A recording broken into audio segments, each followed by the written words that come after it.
Welcome back to another Raid Shadow Legends video with Blazing Corp.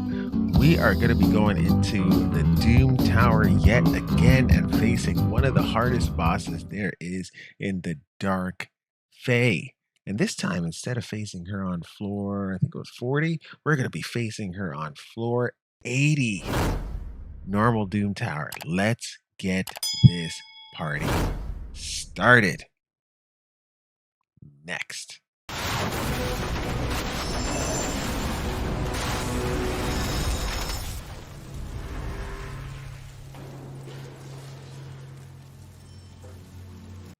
All right, so we have changed up our team from last time. Here, it is yeah, it's an interesting team. I think this team is probably going to be the one I'm going to roll in to face the Dark Fae at 120 as well.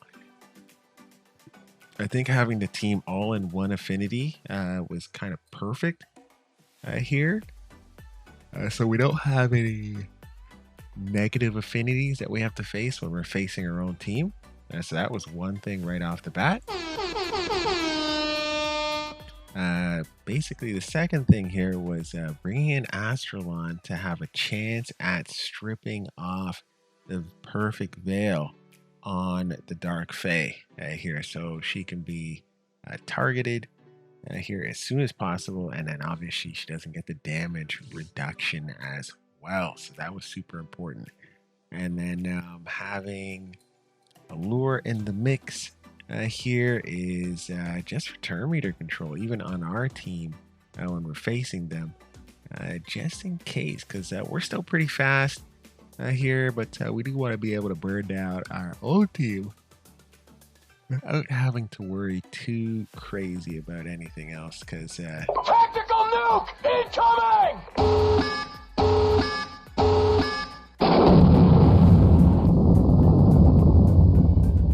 Yeah, definitely something that can happen if we leave our team unchecked here, especially with Astranyx. We would just get mashed.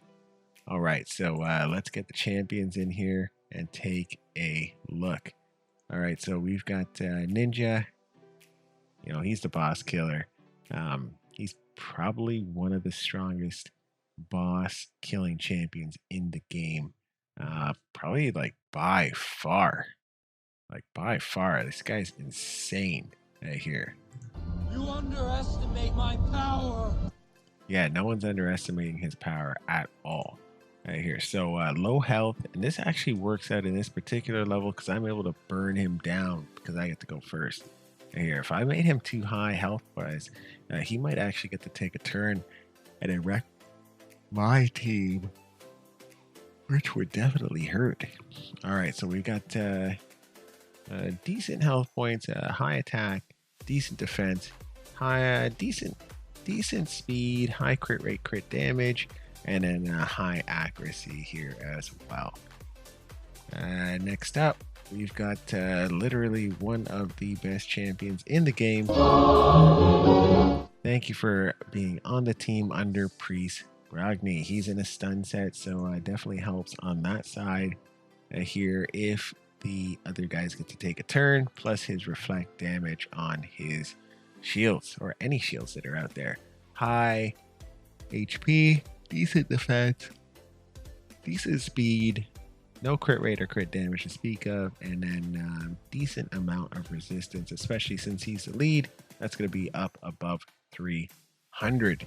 All right, so next up, we've got we've got Astranyx. Definitely didn't think I'd come back around to using him again in the Doom Tower, although I did recently take to using a team with him and Countess Licks on it for the waves in the Doom Tower. So he's come back around to being a quite important part here of this particular iteration of the Doom Tower. So thank you very much on that end. Right, so he's got a Savage set. Yeah, he's definitely throwing some bombs for sure. Here, Light of Sanctity is going to be that main move, plus the stun. Here is going to allow us to exert a lot of control on our own team when we face them at the end. Our own team mirror copies, I should say, here. Next up, we have Scylla the Drakes, literally the best free-to-play champion there is. Yeah, she is fantastic. Yeah, she deserves all the praise there. Total stats, she's got good high base, high health points. She's got high defense, decent speed, decent crit rate, decent crit damage, high-ish, I should say, resistance and accuracy here. And then I'm trying, last but not least, Allure. Here, yeah, I guess it rolled around back to her being very important. Here, we've got a shield, a blood shield ring on her, so that's kind of neat there. And let's take a look at the stats. So lowish health points, which is good in this particular case here, because we do not want her destroying our team for sure. All right, so a decent attack, okay defense. We got high speed here, decent crit rate and crit damage, and then surprisingly high resistance and really good accuracy. So can't go wrong there for sure. We do got to get her built out.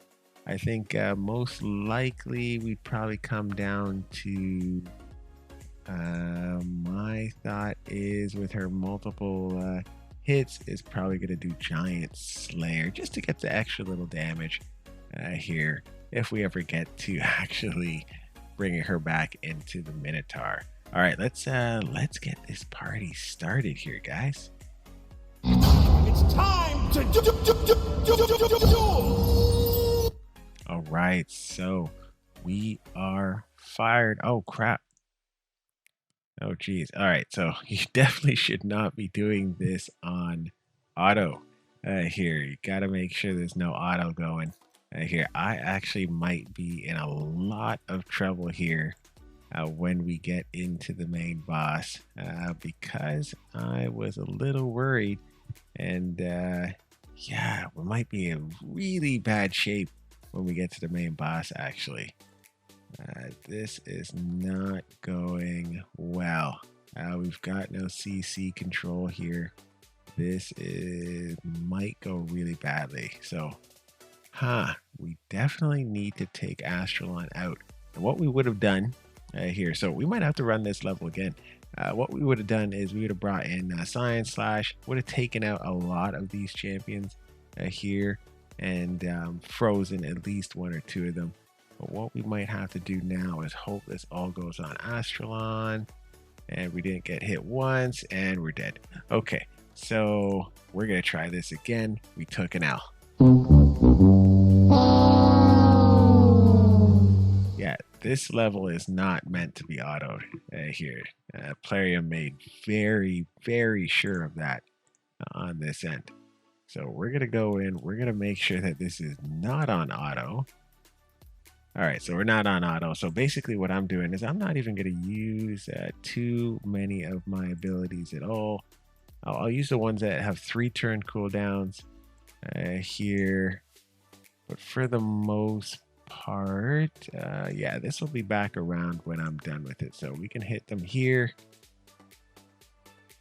Kind of take care of them as needed. But for the most part, I'm not going to use any more abilities other than A1s to finish these guys off here, because we want all of our abilities to be ready for when the boss battle rolls around. All right, so we should be able to finish this off relatively easy. All right, so we are going to roll into this battle with all our abilities intact. So this is how it should have went here. So we would do Science Slash right off the beginning. All right, so we've got frozen, frozen, frozen. We had a counter attack there, frozen. So we got a good majority of frozen. We've got some leeches out, which is nice. So we have two ways we could do this. We could bring up, and this is most likely what I'm going to do. We can do shielding here, or we could do the AoE attack. Now, I'm not super fond of the AoE attack in this particular situation, so I'm going to go with shielding. I am going to do an AoE attack here because she's going to do a double hit here and potentially put out sleep as well as decrease defense. So let's see what happens here. So she's taken out 2 people, which is nice. This is where we're going to try to get Astralon to rip this perfect veil off. Okay, if he can do that, we're in really good shape here.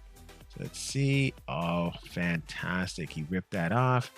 We are going to go for AoE attack. Ninja's going to get banished. Here, we're not super concerned about Ninja getting banished because he is relatively low on the hit points. We're going to use... Yeah, he should be able to get a good chunk of his life taken off. And we're going to use this. Bada bing, bada boom. And then we're going to take out Under Priest. And it's just us versus the Dark Fae. All right, so not really anything I have to look out for from her. She's not super strong once you get rid of your team here. Main thing is going to be taking care of her turn meter, but she does have the Almighty Persistence. So all turn meter reduction effects are decreased by 50% when used against the boss here. So understandable on that end. So we're going to let Ninja do his thing in kind of bringing down the boss as well as Astralon. And otherwise, we'll reflect some damage, make sure we don't get any debuffs. And we'll try to decrease her turn meter as much as possible so that we take more turns than her. And yeah, that should be just about it. People you can bring into this particular battle here. I think Allure is kind of key to this battle here, much like she is key to the Fire Knight. So, I mean, if you don't have Allure, then like you're crap out of luck. Here, you could do it without Allure, but then you're taking the risk of the Dark Fae taking turns. So, you could bring in someone like Cold Heart here, who has the 100% turn meter decrease. You could bring in Herndig, also 100% turn meter decrease on one of his abilities. You have the ability to bring in here. Oh snap! I just thought of her, and she just like flitted out of my mind. Oh my goodness! Here, so Herndig. Oh snap! No, it's not her. It's oh snap, crackle, pop! Wow, cannot believe I messed this up. All right, so basically, Razin. Here you can bring in. He's got a full turn meter decrease. So there's other ways you can do it. Razin's a free-to-play champion. Herndig was an event champion, so that's kind of nice. Here, so he should be pretty okay to kind of get things done on that end. And you could also do Cold Heart. And she's a rare, so you should have her if you've been in this game for any length of time.